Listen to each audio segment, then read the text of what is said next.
Hello student. आज हमारा जो विषय है, जो आपकी बीएससी मेडिकल और नॉन मेडिकल में सुभद्रा कुमारी चौहान संस्मरण है, जिसकी लेखिका महादेवी वर्मा। और ये जो है आपकी परीक्षा की दृष्टि से महत्वपूर्ण है, इसको आपने करना जरूर है। जो आपके सेशनल होंगे उसमें भी और जो आपके फाइनल एग्ज़ाम होंगे उसमें भी।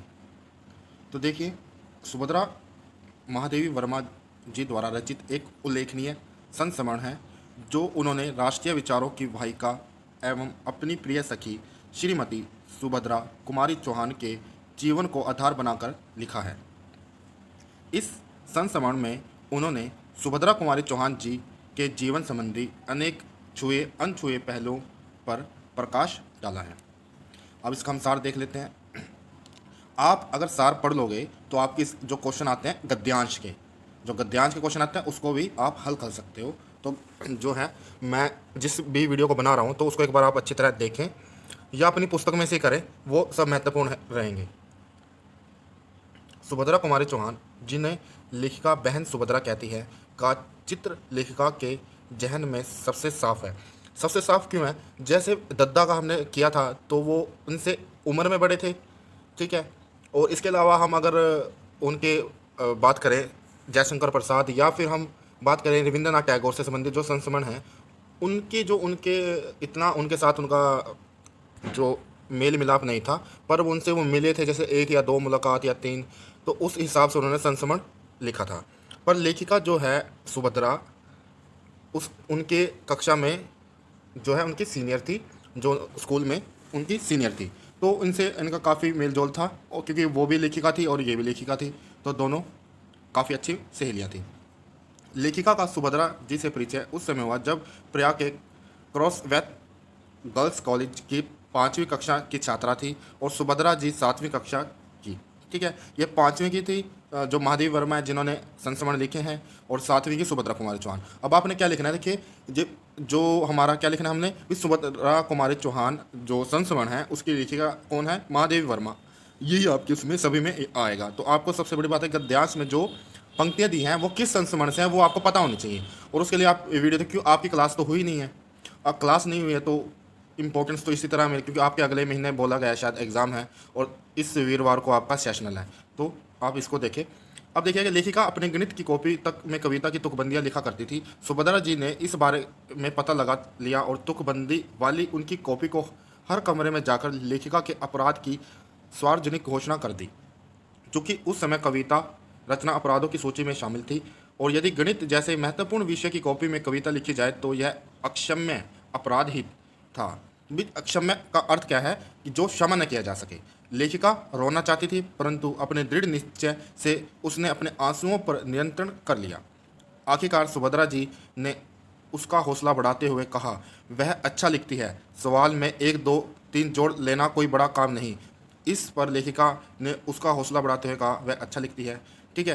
कि जो गणित के सवाल में तो 1 2 कोई भी जोड़ सकता है, पर जो कविता है उसमें उसके लिए, काव्य के लिए प्रतिभा होनी चाहिए। वही बंदा कविता लिख सकता है और वही समझ सकता है, ठीक है। सुभद्रा जी जो है वीर रस की कवित्री थी। जो सुभद्रा कुमारी चौहान है वो वीर रस की कवित्री थी। आपने कविता सुनी भी, स्कूल में पढ़ी होगी।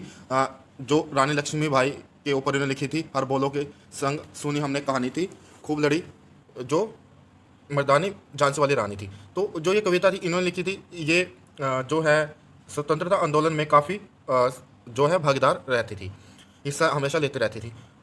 परंतु इनके मझोले, मतलब उनका जो कद था थोड़ा छोटा ही था, और कर्कश स्वभाव और कृष दे दृष्टि को देखकर वीर रस की कवित्री की कल्पना साकार नहीं होती थी। कि वो तो कहते हैं ना भी, जो जैसे हमारे सैनिक में लगाए या पुलिस में लगाए या योद्धा होता है, वो हट्टा कट्टा या फिर लंबा चौड़ा इस तरह का हो तो ये वीर रस की कविता करती। तो इनका जो शारीरिक जो स्वरूप था, व्यक्तित्व था, वो वीरस से मैच नहीं करता था, मतलब कि मिलता नहीं था। पर ये बहुत अच्छी कविताएं लिखती थी और साथ में ये जो उसको जीती भी थी।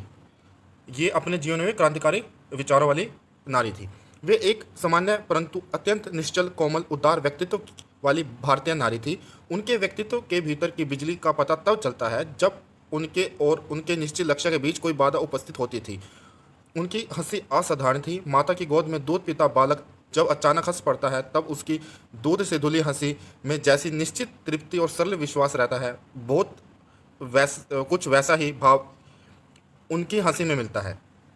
अपने निश्चित लक्ष्य पथ पर अड़िग रहना और सब कुछ सहते हंसते हंसते सहना उनका स्वभाव जात गुण था। जब वे 8वीं कक्षा की विद्यार्थिनी थी तो तब उनका विवाह लक्ष्मण सिंह से हो गया था। उनके पति स्वतंत्रता सेनानी थे। उन्होंने भी स्वतंत्रता संग्राम की राह पकड़ ली। अनेक बार इस कार्य के लिए जेल गई।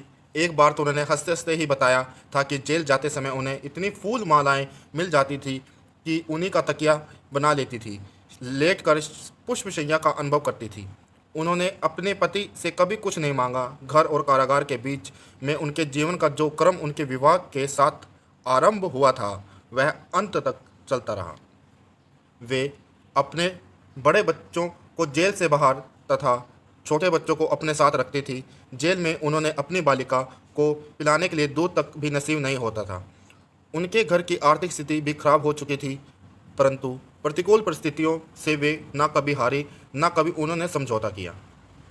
उनके मानसिक जगत में हीनता की किसी ग्रंथि का कभी कोई स्थान नहीं रहा। वे ओज भरे छंद लिखने वाले अपने हाथों से गोबर के कंडे पाती थी। गोबर के कंडे मतलब जो हमारे भाषा में गोस्से या गोहे इस तरह के जो होते हैं ना, गोबर से बनाए जाते हैं, जिनको ईंधन के रूप में जलाया जाता है।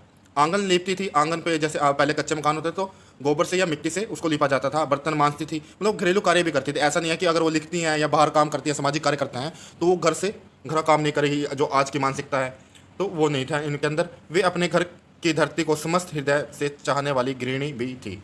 उन्होंने अपने छोटे से अध बने घर की सीमा में बहुत कुछ संग्रहित किया था, मतलब इकट्ठा किया था। उनके छोटे से घर के द्वार पर ना कोई अनहूत रहा, ना निराश लौटा। जिन संघर्षों के बीच उन्हें मार्ग बनाना पड़ा वे उन्हें अनुदार और कटु बनाने में समर्थ थे, परंतु संघर्ष ने उन्हें कभी दिदीप्यमान किया। तो जो जितना भी उनके पास संघर्ष आता था। सुभद्रा जी महिमामयी माँ थी। यही कारण है कि जीवन के प्रति ममता भरा विश्वास ही उनके काव्य का प्राण था। मधुमक्षिका जैसे कमल से लेकर भटकैया तथा तक और रसाल से लेकर आग तक, ये जो है आग जो पौधा होता है जिसके दूध से निकलता है, जिसको जहरीला बोलते हैं, वो रसाल हम ये कह सकते हैं आम, ठीक है। सब मधुर तिक्त एकत्र कर अपने शक्ति से एक मधु शहद बनाकर लौटाती। ये एक कल्पना है, ये एक जो है अलंकारिक भाषा का प्रयोग है यहाँ पे, ठीक है। अलंकारिक भाषा का प्रयोग है कि वो हर तरह का जो है सबसे मिलती थी। हर तरह का जो समाज में व्यवहार होता था, अच्छा बुरा, सबको इकट्ठा करके मधु शहद बना लेती थी। मतलब सबसे प्रेम से मिलती थी, सबका आदर सम्मान करती थी। बहुत कुछ वैसा ही आन प्रदान सुभद्रा जी का था। वे मनुष्य की आत्मा को स्वतंत्र मानती थी। वे रूढ़ियों को तोड़ने में विश्वास रखती थी। अनेक समस्याओं की ओर उनकी दृष्टि पैनी थी। वे राजनीतिक जीवन में विद्रोही नहीं रही, परंतु अपने पारिवारिक जीवन में उन्होंने अपने विद्रोह को सफलतापूर्वक उतार कर उसे सृजन का रूप दे दिया था। वे विश्वविद्यालय की शिक्षा तो प्राप्त नहीं कर पाई थी, परंतु उन्होंने अपने अनुभव से बहुत सीखा था। उन्होंने हिंदी साहित्य को भाषा भाव की दृष्टि से नहीं, झांसी की रानी जैसे वीर गीत और सरल स्पष्टता में मधुर प्रागीत मुक्त यथार्थवाद नहीं, मतलब जो समाज में हो रहा है वही मार्मिक कहानियाँ आदि का प्रवर्तन किया। उन्होंने अपने पति और को पत्नी के रूप में ऐसा भिन्न मित्र दिया, जो उनके पति थे और पत्नी दोनों में क्या मित्रता थी, जिसकी बुद्धि और शक्ति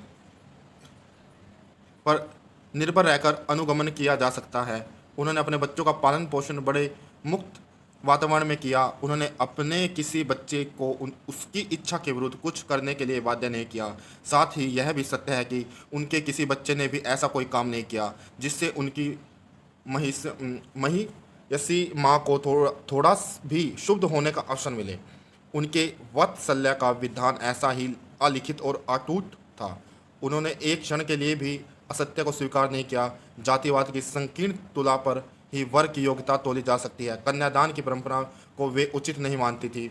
उन्होंने अपनी कन्या का दान करने से इनकार कर दिया। वो कहते हैं कि ये कहती हैं कि जब कन्या का विवाह हो रहा था तो जो पंडित कहना है कन्या का दान किया जाए, तो ये कहती है हमें क्या अधिकार है कि हम किसी जीव का, किसी जीते जाते व्यक्ति का हम दान कर सकते हैं।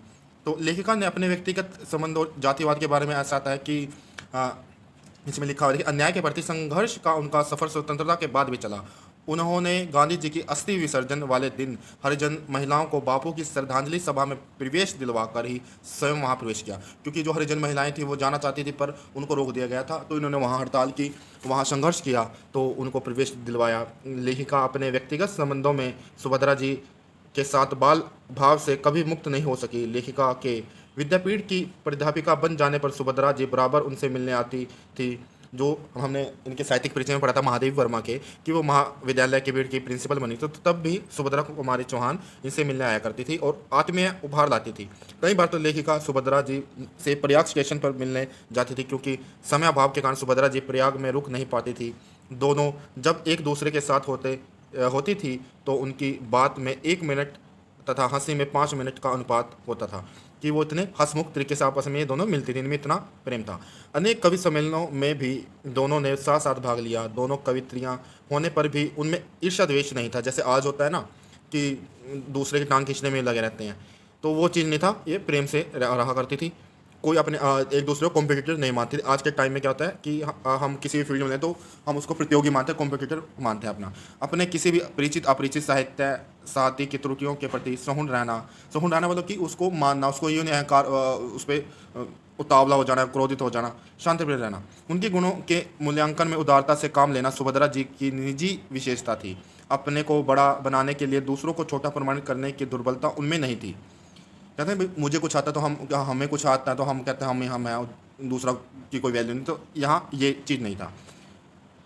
मृत्यु के विषय में लेखिका जहाँ चाहती थी उनकी मृत्यु उस लहर की भांति होनी चाहिए जो तट से दूर समुद्र में जाकर चुपचाप समुद्र बन जाती है। वहीं सुभद्रा जी की इच्छा थी कि उनके मरने के पश्चात उनकी एक समाधि बनाई जाए, जिसके चारों ओर नित्य मेला लगता रहे, बच्चे खेलते रहें, कोलाहल होता रहे। वसंत पंचमी को पुष्पाभरण अलोका वसंधरती की छवि आंखों में भरकर सुभद्रा जी संसार से विदा हुई।